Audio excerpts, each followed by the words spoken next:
ప్రపంచ ఆదివాసీ దినోత్సవం, world indigenous tribes day అని మనం సెలబ్రేట్ చేసుకున్నాం. అంగరంగ వైభవంగా పండగలు వేడుకలు హైదరాబాద్ నుంచి మొదలు పెడితే జిల్లా కేంద్రాల్లో ప్రభుత్వ ఆధ్వర్యంలో జరిగినాయి.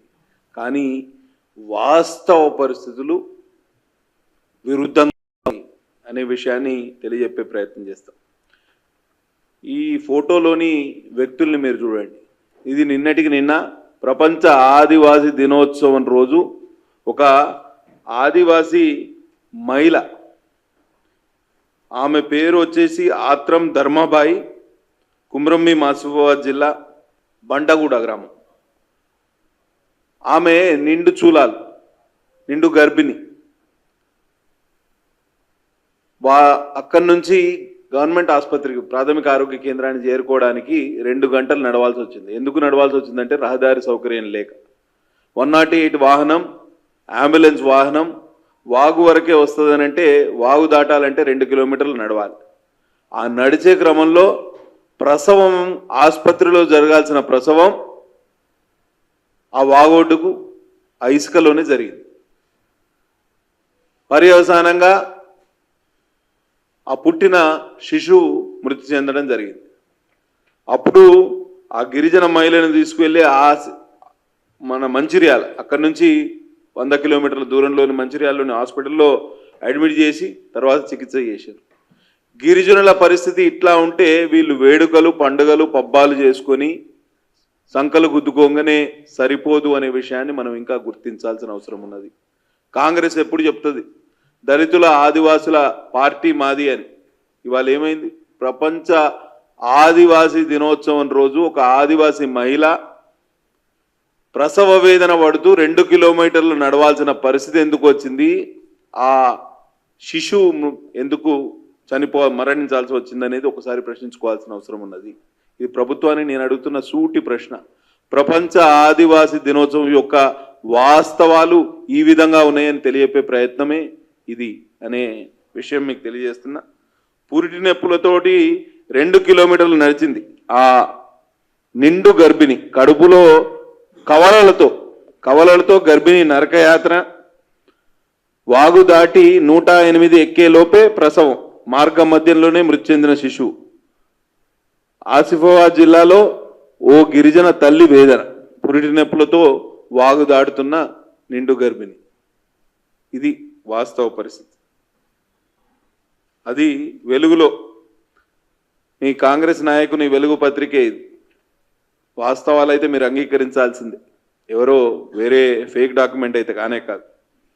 ఇవాళ నిండు గర్భిణికి నరకయాత్రని అని ఈనాడు దారి లేక 1.5 కిలోమీటర్ నడిచిన, ఒక 1.5 కిలోమీటర్ నడిచిన నిండు చూలాలు, వాగు దాటగానే ఒడ్డున ప్రసవం, శిశువు మృతి. ఇది వాస్తవ పరిస్థితి. ఆసిఫాబాద్ జిల్లాలో ప్రసవ వేదన పడుతున్న గిరిజన మహిళల పరిస్థితి కడు దయనీయంగా ఉన్నది. ఆసుపత్రిలో మినిమం ఫెసిలిటీస్ లేవు, అటువైపు రోడ్డు సౌకర్యం లేక గర్భిణీ స్త్రీలు నడవాల్సిన పరిస్థితి. ఇది ఒక్కటే కాదు, మీకు ఇంకా చెప్తా. ఇవాళ సిర్పూర్ టీ మండలం, అదే జిల్లా, గిరిజన నాయకుడు కుమ్రంభీ పేరు పెట్టుకున్న జిల్లాలో సిర్పూర్ టీ మండలంలోని చీలపల్లె గ్రామానికి చెందిన, లింబుగూడ గ్రామానికి చెందిన గిరిజన మహిళ వెడ్మం మనీషా అనే గర్భిణి ఈ ఆరోగ్యం బాగలేకపోవడంతో ఆసుపత్రికి తరలించే క్రమంలో డోలీ కట్టి కాగజ్నగర్ ఆసుపత్రిలో చేర్పించారు. అక్కడ మెరుగైన వైద్య సేవల నిమిత్తం నిర్మల్ ఆసుపత్రికి తరలించారు. అక్కడి నుంచి పరిస్థితి విషమించడంతో వరంగల్లోని ఎంజీఎం ఆసుపత్రికి తరలించారు. ఆ వరంగల్ ఆసుపత్రిలో చికిత్స పొందుతూ ఆమె మృతి చెందింది. ఈమెకు 1 ఏడాది క్రితం వివాహం జరిగింది. ఇది గిరిజన మహిళల పరిస్థితి. అదే గిరిజన మహిళల పరిస్థితి చూడండి. వీళ్ళకి టిఫా స్కాన్స్ ఉంటాయి, గర్భిణీ స్త్రీలకు బ్లడ్ టెస్టులు ఉంటాయి. ప్రతి ట్రైమిస్టర్లో అంటే 3 నెలలకు ఒకసారి చికిత్స చేసుకోవాల్సిన అవసరం ఉంటుంది, టెస్టులు చేయించుకోవాల్సిన అవసరం ఉంటుంది. 5 కిలోమీటర్లు నడుస్తారు వీళ్ళు. ఇది సిర్పూర్ నియోజకవర్గం, మా నియోజకవర్గమే. మురళిగూడ గ్రామానికి చెందిన 6 గర్భిణీలు నెలవారీ చికిత్సల కోసం మంగళవారం మండల కేంద్రంలోని పిహెచ్సికి వెళ్లేందుకు అష్టకష్టాలు పడ్డారు. 102 వాహనంలో ఆసుపత్రికి వెళ్ళి చికిత్సలు చేసుకోవాల్సి వచ్చింది. అక్కడి నుంచి 102 వాహనం అందుకోవడానికి 5 కిలోమీటర్లు నడవాలి. ఇది పరిస్థితి. 5 కిలోమీటర్లు బురదలో నడిచిన గర్భిణులు దారి కష్టాలు దాటేదెప్పుడు? ఆసుపత్రికి వెళ్లేందుకు గర్భిణుల అవస్థలు. కిలోమీటర్ల దూరం బురదలో నడక. ఇది ఇంకొక గిరిజనుడు. ఇది మంచిర్యాల జిల్లా నెన్నెల మండలం. ఇది కోనంపేట. జింజిరి జశ్వంత్ అనే వ్యక్తి ఇంటర్ ద్వితీయ సంవత్సరం చదువుతా ఉన్నాడు. మూర్ఛ వ్యాధి వస్తే రోడ్డు సరిగ్గా లేక అక్కడ వాహనం రానంటే వాళ్ళ తండ్రి ఎడ్ల బండి కట్టుకొని తీసుకుపోతుండు హాస్పిటల్కి. మార్గ మధ్యలో చనిపోయాడు. ఇది నిజమైన పరిస్థితి. దీనికి అద్దం పడుతుంది. ఈ విధంగా ఉంటే సీతక్క గారు ఏం చెప్తారు? త్వరలో 4 ఏళ్లలో ప్రతి ఊరికి తారు రోడ్లు, వాగులపై వంతెనలు. ఈనాడు ముఖాముఖిలో మంత్రి సీతక్క గారు పంచాయతీరాజు మినిస్టర్ కూడా, ఆదివాసీ మహిళ కూడా, కాంగ్రెస్ సీనియర్ నాయకురాలు, రేవంత్ రెడ్డి గ్రూప్లో ఇంపార్టెంట్ మెంబర్ కూడా. అటుపోతే ఇవాళ మా జిల్లా ఉమ్మడి ఆదిలాబాద్ జిల్లాకి ఇన్ఛార్జ్ మంత్రి కూడా. వీరి బాధ్యత రహితమైన లెక్కలు చూడండి ఎట్లున్నాయని. ఇది పరిస్థితి అట్లా ఉంటే రోడ్ల పరిస్థితి ఈ ములుగు జిల్లా వెంకటాపురంలో ఎట్లున్నది ఒకసారి చూడండి. ములుగు జిల్లా వెంకటాపురం నుంచి భద్రాచలం వైపు వెళ్ళే రహదారి దుస్థితి ఇది మీ జిల్లాలోనే. కాబట్టి పరిస్థితి ఎంత దారుణంగా ఉంది. ఎందుకు ఈ విషయాలు తెలియజెప్పాల్సి వస్తుందనంటే, ప్రపంచ ఆదివాసీ దినోత్సవం పేరిట మీరు వేడుకలు చేసి ఆదివాసులకు ఏదో మెసేజ్ ఇచ్చే ప్రయత్నం చేస్తున్నారు. కానీ వాస్తవ పరిస్థితులు పూర్తిగా విరుద్ధంగా ఉన్నాయి.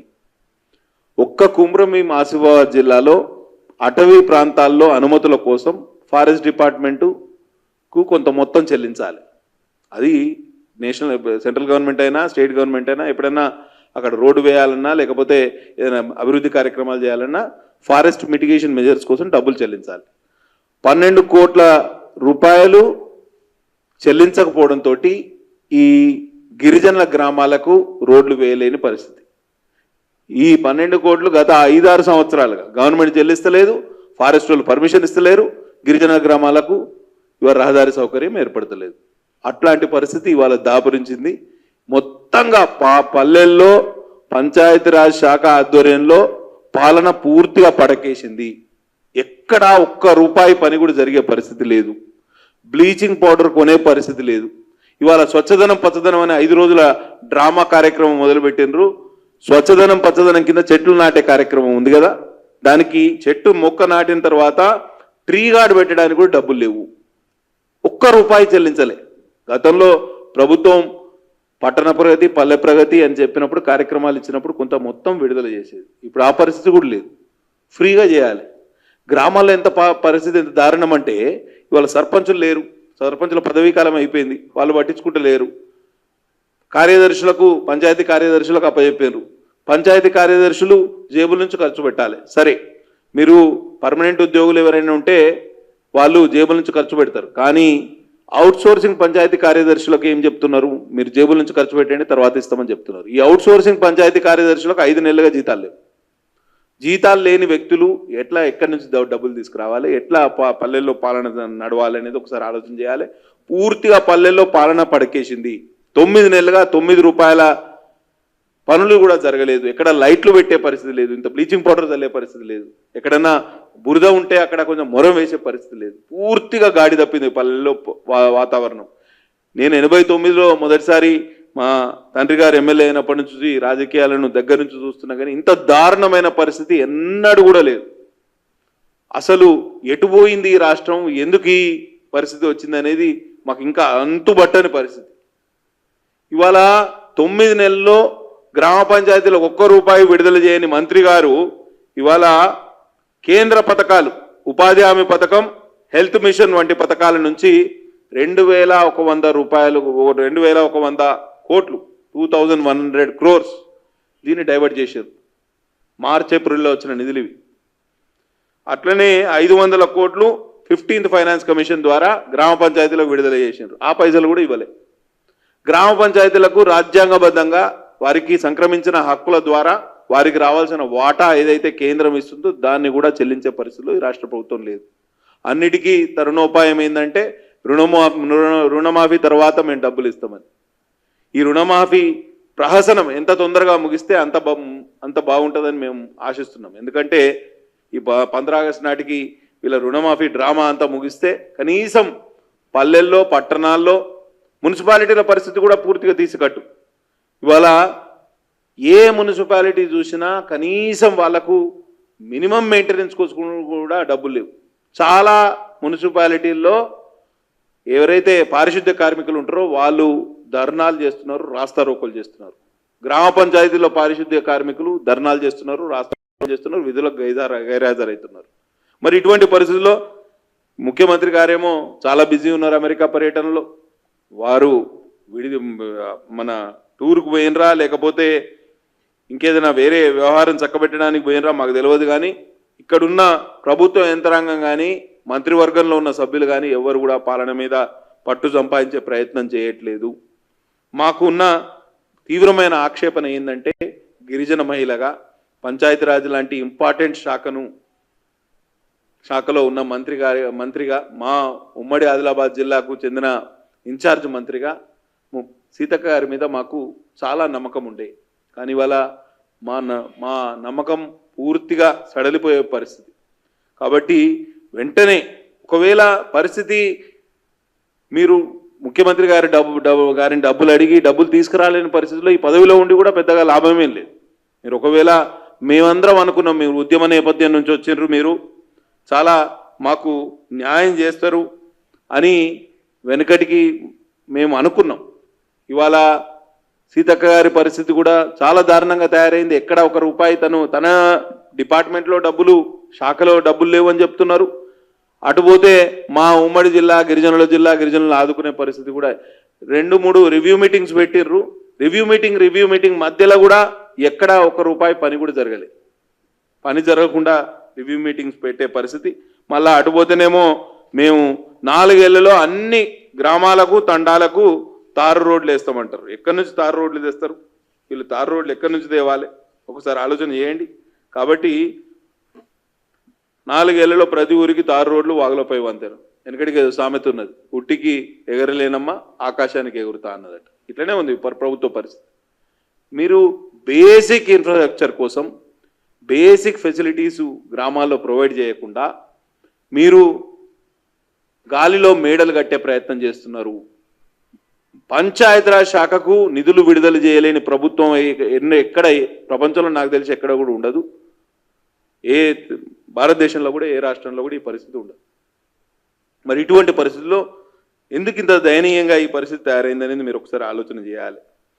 రాబోయే రోజుల్లో తప్పకుండా ఈ విషయాల మీద మేము అసెంబ్లీలో చాలా విషయాల మీద మాట్లాడినాం. కానీ ప్రభుత్వ స్పందన అందంత మాత్రమే. ఎమ్మెల్యేలకు కనీసం మీరు ఇస్తానన్నా ACDP assembly constituency development fund కింద ప్రతి సంవత్సరం 5 కోట్ల రూపాయలు గత ప్రభుత్వం ఇచ్చేది. ఈ ప్రభుత్వం కూడా ఇస్తుందని ఆశించడం. ఏప్రిల్ 1 తారీఖున ఫండ్స్ రిలీజ్ కావాలి. ఏప్రిల్ 1 తారీఖున ఫండ్స్ రిలీజ్. ఏప్రిల్, మే, జూన్, జూలై, ఆగస్ట్ ఇప్పటి వరకు ఉలుకు పలుకులేదు. మేము అసెంబ్లీలో ప్రశ్నిస్తే దాటవేసారు. అసలు కనీసం కూడా చెప్పలేదు. ఇంత దారుణమైన పరిస్థితి ఎందుకు వచ్చింది అనేది ఒకసారి ఆలోచన చేయాలి. కనీసం మాకు రాజ్యాంగబద్ధంగా సంక్రమించిన హక్కులను, మాకు రావాల్సిన నిధులను కూడా ఆపే ప్రయత్నం ఈ ప్రభుత్వం చేస్తుంది. పూర్తిగా పాలన గాడి తప్పింది. ఈ రాష్ట్రం ఎటుపోతుందో ప్రభుత్వానికి తెలియట్లేదు. మంత్రులు ఎవరి పనుల్లో వాళ్ళు బిజీ ఉన్నారు. కాంగ్రెస్ నాయకులు ఎవరి సంపాదనలో వాళ్ళు బిజీ ఉన్నారు. ఇవన్నీ పెట్టుకొని స్థానిక సంస్థల ఎన్నికలకు పోతారట.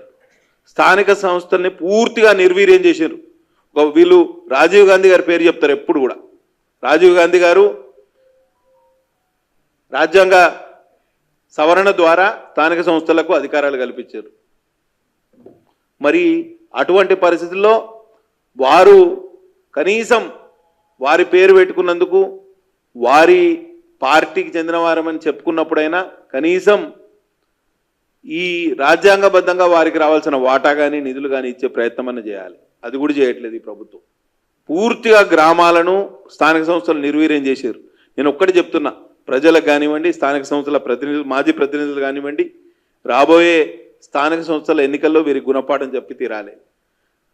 మేము అసెంబ్లీలో అడిగినాం, గత ప్రభుత్వం కొన్ని పనులు చేసింది, వాటికి బిల్లులు రాలేదని అంటే మంత్రులు లేచి అవాకులు చవాకులు వేలుస్తూ ఉంటారు. ఏమంటారు, గత ప్రభుత్వం చేసిన దానికి మేము ఎందుకు డబ్బులు ఇవ్వాలి? అది ఏదైనా టెండర్ పిలిచినా కానీ ఏదైనా పని ప్రభుత్వ తరపున చేస్తే అది రాజ్యాంగబద్ధంగా ఆ పని in the name of governor అని రాస్తారు. In the name of chief minister అని ఎప్పుడు కూడా రాయరు. గవర్నర్ అంటే governor is a continuous process, government is a continuous process. ఆ ఇన్స్టిట్యూషన్ని మనం గౌరవించాలి. మేము ప్రశ్నిస్తే జిహెచ్ఎంసీ మీద మాట్లాడుతూ 1200 కోట్ల బకాయిలు ఉన్నాయి, వాళ్ళకి ఎప్పుడు డబ్బులు ఇస్తారంటే ఆ ప్రభుత్వం చేసిన బకాయిలు మాకేం సంబంధం అన్నట్టు మాట్లాడారు ఇద్దరు మంత్రులు లేచి. ఏం పరిస్థితి? ఈ పరిస్థితికి కారణం ఎవరు అనేది మనం ఒకసారి ఆలోచన చేయాలి. తప్పకుండా ఇవన్నీ విషయాలు ఇట్లా ఉంటే ముఖ్యమంత్రి గారు కేవలం కొడంగల్కు, ఆయన నారాయణపేట జిల్లాకు, వికారాబాద్ జిల్లాకు ముఖ్యమంత్రి గారినే వ్యవహరిస్తున్నారు తప్పించి వేరే ప్రాంతాలకు ముఖ్యమంత్రి అయిన సోయి ఆయన మర్చిపోయినట్టున్నాడు. చూడండి, ఇవాళ 9/8 నాడు వచ్చిన ఈ proceedings of district educational officer Narayanpet. వీళ్ళు చూడండి, the government has accorded permission for engaging the services of 284 academic instructors. Academic గతంలో విద్యా వాలంటీర్లు ఉండేవాళ్ళు. ఎక్కడైతే టీచర్లు లేని చోట లోకల్గా అవైలబుల్ ఉన్న చదువుకున్న యువత ఎవరైతే ఉన్నారో వాళ్ళను విద్యా వాలంటీర్లుగా పెట్టుకుంది. దాని పేరు మార్చారు ఇప్పుడు, academic instructors, polished way, as per the instructions of honourable chief minister of state of Telangana. DEO of Narayanpet ప్రొసీడింగ్స్లో ముఖ్యమంత్రి గారి ఆదేశాల మేరకు మేము 284 మంది అకాడమిక్ విద్యా వాలంటీర్లు నియమిస్తున్నాం. ఎక్కడ నియమిస్తున్నాం? మొత్తంగా అటు నారాయణపేట, ఇటు వికారాబాద్ జిల్లా, ఎక్కడ నియోజకవర్గం అంతా కొడంగల్ జిల్లాలోని ఆయన 9 మండలాలకు 284 మందిని అకాడమిక్ ఇన్స్ట్రక్టర్స్ని అపాయింట్ చేసుకుంటున్నారు. మా జిల్లాలో నేను లెక్క తీసిన ఇవాళ 500 ఎస్జిటి పోస్టులు ఖాళీ ఉన్నాయి. టిఎస్సి ద్వారా వాళ్ళు ఫిల్ చేస్తామన్నాయి 234 వరకే ఉన్నాయి. మిగతా వాళ్ళకన్నా కనీసం అక్కడ చదువులు కుంటుపడకుండా పిల్లలకి పాఠాలు చెప్పే ఉపాధ్యాయుల కొరత లేకుండా చూడాల్సిన బాధ్యత ప్రభుత్వం మీద ఉన్నది. తప్పకుండా ఈ విద్యా వాలంటీర్లను కేవలం కొడంగల్కే పరిమితం చేయకుండా, మీరు ముఖ్యమంత్రి అనే విషయం మర్చిపోయి కేవలం కొడంగల్కు ముఖ్యమంత్రి అని అనుకుంటే మేమేం చేయలేం. కానీ మారుమూల గిరిజన ప్రాంతాలకు కూడా మీరు ఇటువంటి అకాడమిక్ ఇన్స్ట్రక్టర్ విద్యా వాలంటీర్లను అపాయింట్ చేయాలని నేను ప్రభుత్వాన్ని డిమాండ్ చేస్తున్నా. ఈ వివక్ష ఏ నిధులు వచ్చినా, ఇంటిగ్రేటెడ్ స్కూల్ పోతే ఫస్ట్ కొడంగల్కి పోవాలి, తర్వాత మధిరకు పోవాలి, తర్వాత ఎప్పుడు రాష్ట్ర జిల్లాలకు ఎప్పుడు వస్తుందో చెప్పలేని పరిస్థితి. కాబట్టి ఈ వ్యవస్థ పూర్తిగా గాడి తప్పింది. వీళ్ళకి పాలన మీద పట్టు లేదు, అధికారులు వీళ్ళ మాట వింటలేరు, అధికారులు మన్మానీ చేస్తున్నారు, మంత్రులు ఎవరి సంపాదనలో వాళ్ళు మునిగిపోయినారు. కాబట్టి ఈ విధానం మారాలే. తప్పకుండా స్థానిక సంస్థల ఎన్నికల్లో వీళ్ళు పంచాయతీలను ఏ విధంగానైతే నిర్వీర్యం చేసిరో దానికి తగిన గుణపాఠం ప్రజలు చెప్తారనే సంపూర్ణ విశ్వాసం, ప్రగాఢ నమ్మకం నాకున్నదని తెలియజేస్తూ సెలవు తీసుకుంటున్నా. జై హింద్. శుద్ధాబద్ధం. అటవీ హక్కుల చట్టం 2005లో వచ్చిన మాట వాస్తవం. ఆ అటవీ హక్కుల చట్టం ద్వారానే గత సంవత్సరం కేసీఆర్ ప్రభుత్వం గిరిజనులకు తెలంగాణ రాష్ట్రంలో కొంత మేరకు పోడు పట్టాలు ఇచ్చిన మాట కూడా వాస్తవం. ఆ చట్టం ఉంటేనే కదా, ఆ చట్టాన్ని కేంద్రం పరిరక్షిస్తేనే కదా ఇవాళ రాష్ట్రం అమలు చేసింది. అట్లనే రోడ్లకు ఏమైందనంటే నేషనల్ టైగర్ కన్జర్వేషన్ అథారిటీ, పులులు తిరిగే ప్రాంతాలు, ఇప్పుడు మా దగ్గర కవ్వాల్ టైగర్ రిజర్వ్, అవతల మహారాష్ట్రలో తాడోబా అందేరి, ఈ రెండింటి మధ్యలో టైగర్ కారిడార్ ఉన్నది.